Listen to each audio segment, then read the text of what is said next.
Welcome to Duke University. This is a really exciting day for us. I'm Dan Vermeer. I'm an associate professor here at the Fuqua School of Business and the executive director for the Center for Energy Development and the Global Environment.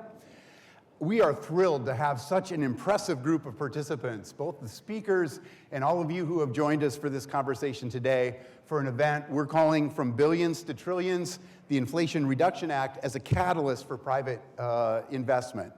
We have an exceptional program planned for all of you today, which we hope will be inspiring and also prepare you to tackle one of the greatest challenges that are facing our time.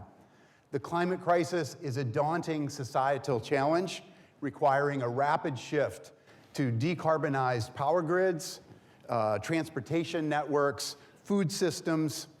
In the past few years, we've seen governments, companies, and citizens take this challenge seriously, notably with the passage of the Inflation Reduction Act and other related policies by the US government. And these historic initiatives have brought hundreds of billions of dollars of new investment into the market and are helping to lower prices and increase the scale of clean energy solutions across the country. But we know that this is just a down payment on a massive investment required to stabilize the climate. According to McKinsey, we need to deploy $55 trillion in low emissions assets over this decade to get to net zero by 2030. This is $41 trillion above today's spending levels. So just take a moment to absorb that message. There's also an adaptation, a financing gap of about $600 billion required every year from now to 2050, which is up to 18 times greater than current flows. This gap cannot and will not be filled by public investment alone. To get from the billions currently deployed to the trillions of dollars needed to reach our climate targets, the private sector must play a pivotal role. In essence, we argue that the climate problem requires a finance solution. A key question is whether public investment has crossed a critical threshold for deploying clean energy, or whether ongoing public support is going to be needed to sustain the momentum. Our goal today is to assess how do we unleash this private capital for climate solutions, and we're doing that by convening stakeholders who really can drive that process and build a shared vision. That vision must identify the most promising pathways to amplify the government's commitments to create profitable businesses and to really scale climate action at the speed that we need it to. In particular, we're interested in diagnosing what are the frictions in the market that inhibit that investment, and what can we do to try to get over those barriers. And so this will be a recurring theme that you're going to hear throughout the day, is that dynamic of market readiness, the frictions that are currently getting in the way of the investment, and how do we really move those so that we can achieve the scale that we want to. And we think that today can be more than just a talk shop. We have gathered a powerful collection of decision makers, both public and private, that have designed, and we've designed a program to facilitate collective action to tackle climate change. And we invite you to join in this ambitious quest. We also think that Duke is an ideal place for this kind of conversation. In this event, we're building on Duke's world-class assets and convening power, and we see this summit as a compelling example of the university's institution-wide climate commitment. Before we get into the program, I'd like to introduce our team.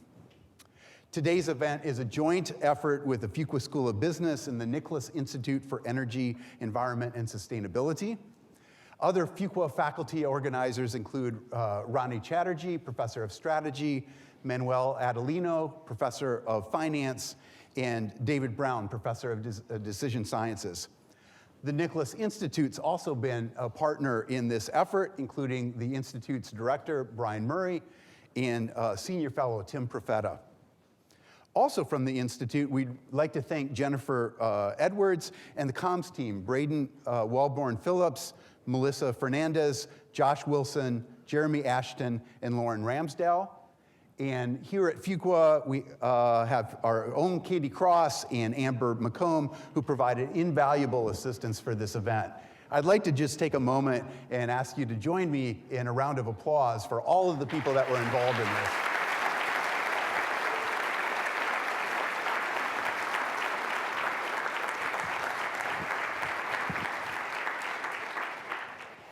I'd also like to recognize that we have several faculty in other parts of Duke who are pursuing related initiatives. For example, the Rizio project led by Mark Borsuk at the Pratt School of Engineering, which is focused on climate risk and insurance, and the Climate Risk Disclosure Lab, which is led by Sarah Bloom-Raskin and Lee Reiners.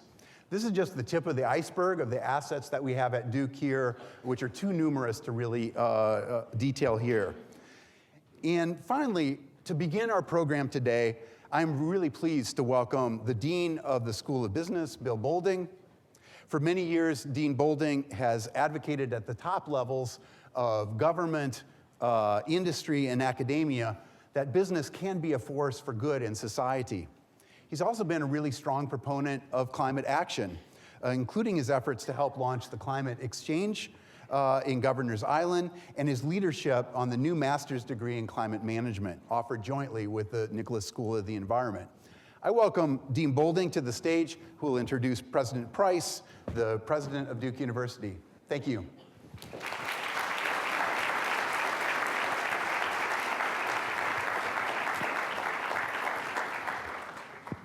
Thank you, Dan, and many thanks to all of you for joining us today for what I think is going to be a very, very special day. To state the obvious, to avert a climate crisis, that path is going to have to run through the business community. And as Dan hinted, at Fuqua, we firmly believe in the transformative power of business, that business has the capability to make their companies better while at the same time doing what's best for society. And this is no exception. What can business do to help us on this path to avoiding the climate crisis? With that said, the business community cannot make this journey on its own.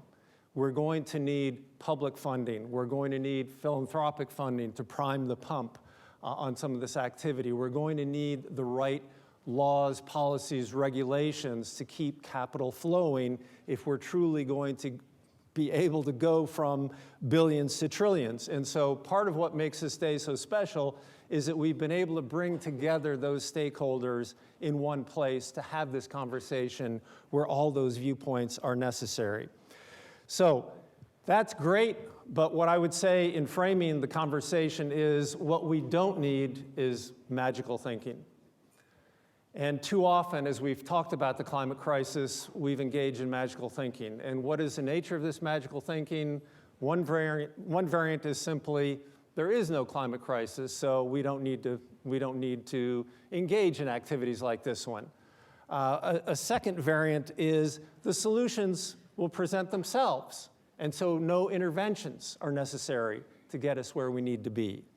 Or the magical thinking of all we have to do is stop consuming fossil fuels, full stop, and therefore plunging ourselves into an economic crisis while avoiding a climate crisis.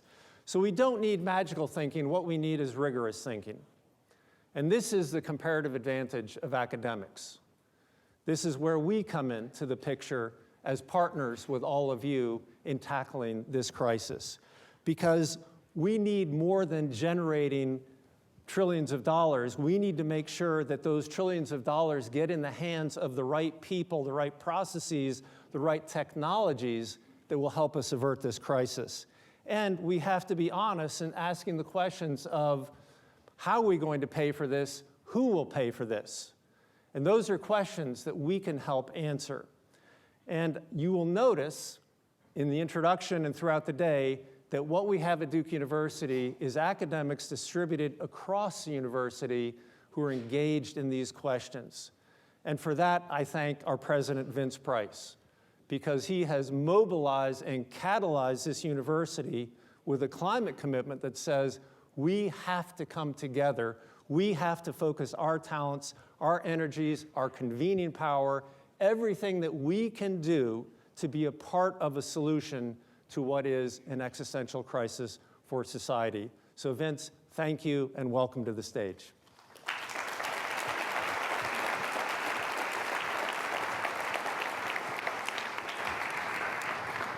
Good morning. Morning. Thank you, Bill. Thank you, Dan. And indeed, thank you all for being with us here today. I'm very pleased to be a part of this summit on private sector investment in climate solutions. As the title of this event implies, and as you've just heard, scaling solutions to address our most pressing climate challenges will require extraordinary levels of investment from both private and from public sources.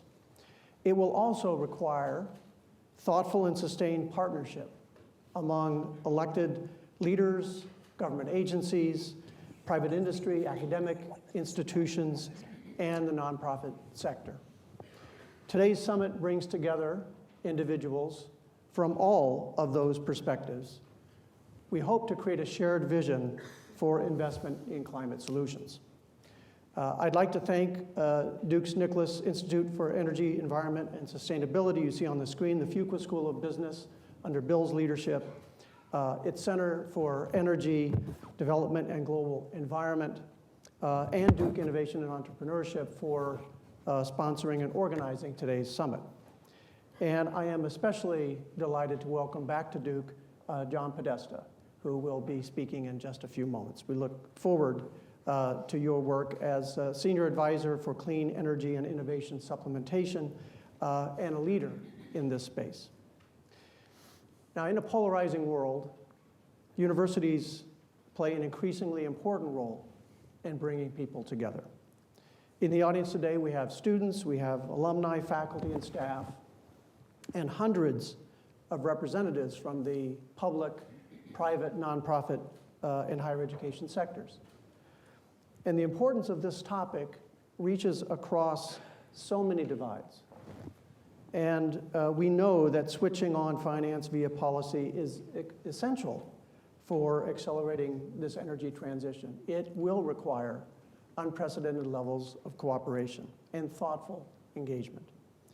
We're delighted to convene this conversation here at Duke, where we are attempting to activate the entire institution and our entire community to create sustainable and equitable solutions that support a resilient, a flourishing, and a carbon-neutral world.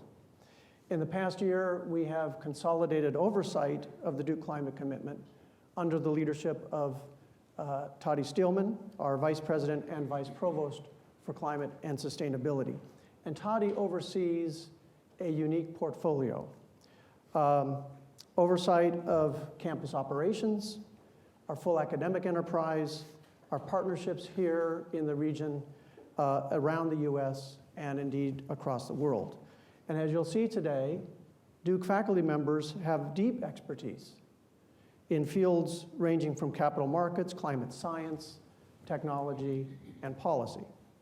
Their expertise, paired with Duke's distinctive strengths in connecting across academic disciplines, as Bill just noted, positions our university, I think, to play a leading role in advancing creative and effective strategies to promote sound climate policy and finance, along with other complex challenges. But we know for certain that Duke alone will not effectively address these challenges. We're building strong and purposeful partnerships around the world with institutions and collectives and various joint ventures, including Duke Kunshan University in China, Duke NUS in Singapore, the University for Global Health Equity in Rwanda, and through the New York Climate Exchange on Governor's Island. And we're using our climate commitment as a platform to advance engagement with practitioners and decision makers to ensure that we are open and creative in exchanging ideas that will accelerate solutions to the urgent and very complex challenges that the climate crisis provides. So to that end, I am delighted to welcome all of you to this summit. I look forward to all of our speakers today, and I look forward to what we can do together to begin to initiate and promote effective solutions to our climate crisis. Thank you so very much.